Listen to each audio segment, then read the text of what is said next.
Hello student, welcome to all. आप सभी का स्वागत है आपके अपने चैनल एचपी सिंह एकेडमी पे। दोस्तों, आज हम बिल्कुल नए सिरे से बिल्कुल जीरो लेवल से फिज़िक्स को स्टार्ट करेंगे, जिसमें आज हमारा पहला ही चैप्टर है। दोस्तों, क्या है हमारा पहला चैप्टर? और इकाई फर्स्ट, जिस इकाई फर्स्ट है उसका नाम है स्थिर वैद्युत। इकाई फर्स्ट का नाम बेटा क्या है?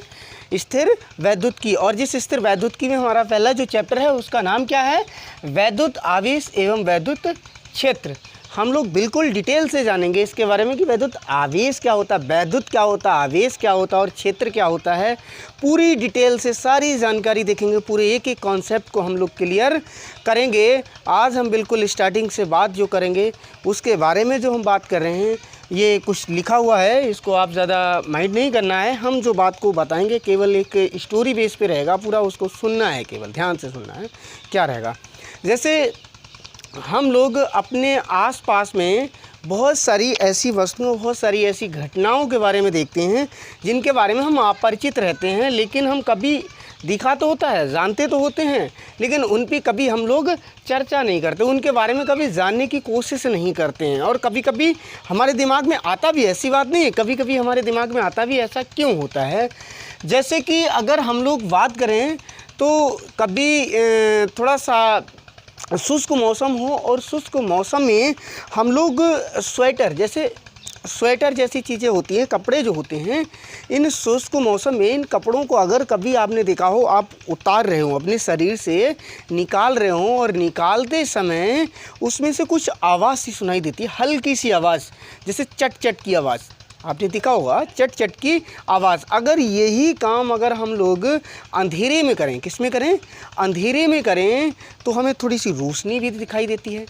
ये घटनाएं होती हैं, हम सोचते हैं कभी कि हाँ ये ऐसा क्यों हुआ और ऐसा क्या है।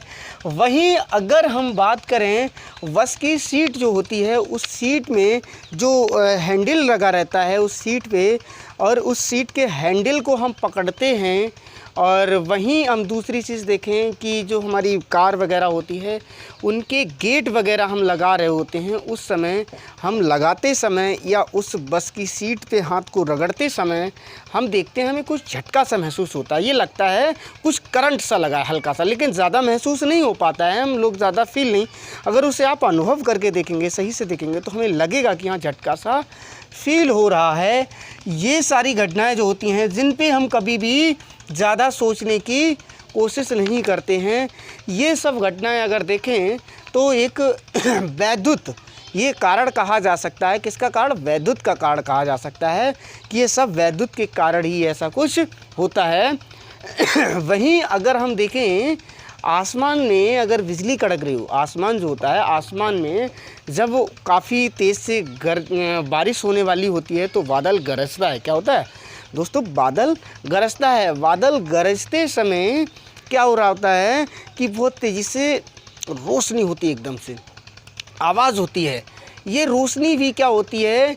एक बिजली, यानी कि बिजली जिसे बोलते हैं, लाइट बोलते हैं, वैद्युत बोलते हैं, ये वैद्युत का ही कारण होता है। वहीं अगर हम देखें तो जो हमारा टेलीविज़न होता है, उस टेलीविज़न की जो स्क्रीन होती है, वो स्क्रीन के सामने अगर हम छोटे छोटे कागज़ के टुकड़े हैं, वायु के और धूल के कण हैं, इनको अगर पास ले जाएं तो ये हल्के हल्के कण अपने आप में एब्जॉर्ब कर लेती है, अपने आप में क्या कर लेता है?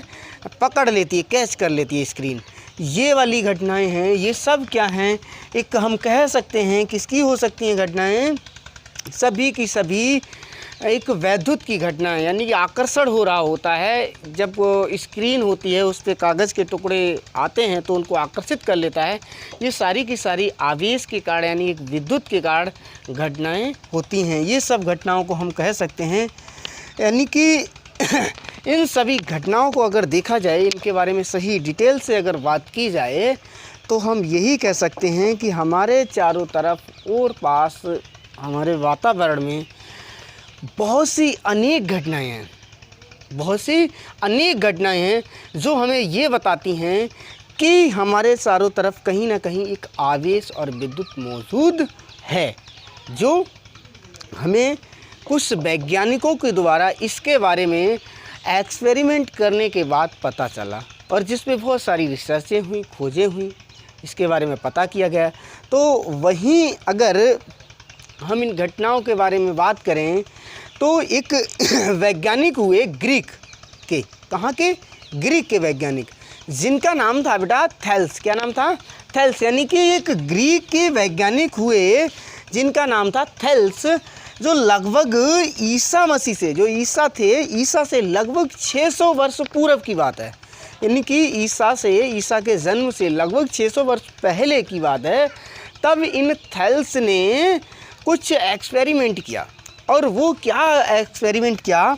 वो इन्होंने एक एक्सपेरिमेंट ये किया कि एक अंबर लिया, अंबर नामक एक पदार्थ लिया, अंबर नामक पदार्थ लिया, और इस अंबर नामक पदार्थ को इन्होंने एक दूसरे पदार्थ फलालैन या कोई ऊनी वस्त्र हो, फलालैन या कोई ऊनी वस्त्र हो, जिस पर इन्होंने इसे रगड़ने की कोशिश की। क्या किया? रगड़ने की कोशिश की, रगड़ा। और रगड़ने के बाद इन्होंने देखा, रगड़ने के बाद देखा कपड़ों से रगड़ा जाता है तो उसमें छोटे छोटे पदार्थ के टुकड़े, यानी कि जो अंबर नामक पदार्थ था वो जब कपड़ों से या फलालैन नामक पदार्थ से जब रगड़ा गया, किसको रगड़ा गया? अंबर नामक पदार्थ को। तो जो अंबर नामक पदार्थ है इसमें कुछ ना कुछ आवेश आ गया। आवेश कैसे पता चला कि आवेश आ गया? ये जब पता चला हमें, हमने क्या काम किया, जो हमारा अंबर नामक पदार्थ था उस अंबर नामक पदार्थ को कागज़ के या धूल के छोटे छोटे कणों के पास ले गए। हम उसे क्या किया? छोटे छोटे धूल के कण तथा कागज़ के टुकड़े इनके पास ले गए। तो इन सभी को इसने क्या काम किया? अपनी ओर आकर्षित कर लिया, अपने में चिपका लिया धूल के छोटे छोटे कणों को, और जो भी कागज़ वागज़ के छोटे छोटे टुकड़े थे इन सभी को अपने में क्या कर लिया? इन्होंने चिपका लिया। तो इससे हमें पता चला कि हाँ, इसके अंदर कोई ना कोई एक ऐसा गुण है जो अपने में एब्जॉर्ब कर ले रहा है, और उस गुण का नाम आवेश रखा गया। क्या रखा गया? आवेश रखा गया। तो दोस्तों वहीं ये जो गुण था, ये जो बातें थी, सब खोजे थी थेल्स नामक वैज्ञानिक की, ये लगभग 2000 वर्षों तक इन पर कोई रिसर्च नहीं की गई। 2000 वर्षों तक कहा, सोचा कि होगा, ऐसा चलता होगा। इस पर किसी भी वैज्ञानिक ने कोई ज़्यादा डीपली डिसीजन नहीं लिया, कोई भी अच्छी मतलब कि खोज नहीं आई जिस पे इसके बारे में किसी ने रिसर्च नहीं की। 2000 वर्षों के बाद एक वैज्ञानिक आए इंग्लैंड के। कहाँ के वैज्ञानिक थे वो? इंग्लैंड के बच्चों, जो जिनका नाम था डॉक्टर गिलवर्ट। एक ये डॉक्टर जो गिलवर्ट थे, लगभग 1600 ईस्वी की बात है, लगभग 1600 ईस्वी की बात है, जब इस पर रिसर्च की। किसने? डॉक्टर गिलवर्ट ने। क्या रिसर्च की? ये देखा कि क्या ऐसा केवल अंबर नामक पदार्थ को ही फलालैन तथा किसी ऊनी वस्त्र से या रेशमी वस्त्र से रगड़ने पर होता है, या फिर किसी और से भी होता है?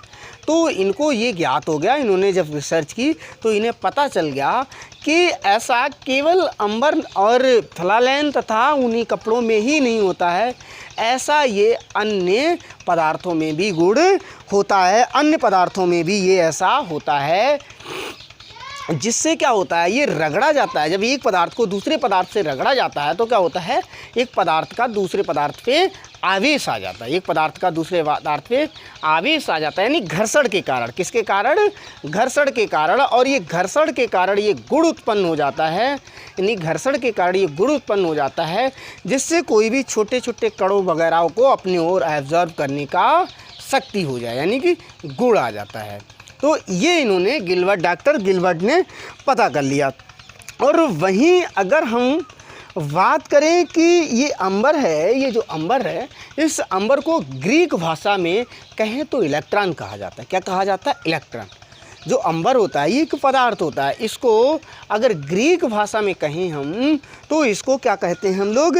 इलेक्ट्रॉन कहते हैं, जो एक प्रकार की ऊर्जा। इलेक्ट्रॉन क्या है? ये एक प्रकार की क्या है? ये ऊर्जा है। जो ये क्या है? वह ऊर्जा। इसको अगर बताएं हम कहें तो इलेक्ट्रॉन एक वह ऊर्जा है जो एक पदार्थ को दूसरे पदार्थ से रगड़ने के उपरांत आती है, जो जो वो पदार्थ एक ऐसा गुण ले लेता है जिसके कारण छोटे छोटे कणों या किसी अन्य वस्तु को अपनी ओर आकर्षित कर पाए, अपनी ओर आकर्षित कर पाए। इस गुण को ही हम लोग आवेश कहते हैं। क्या कहते हैं?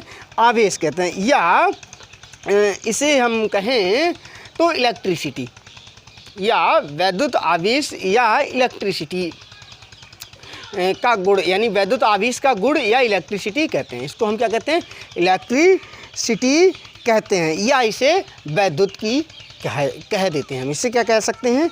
वैद्युत की कह सकते हैं।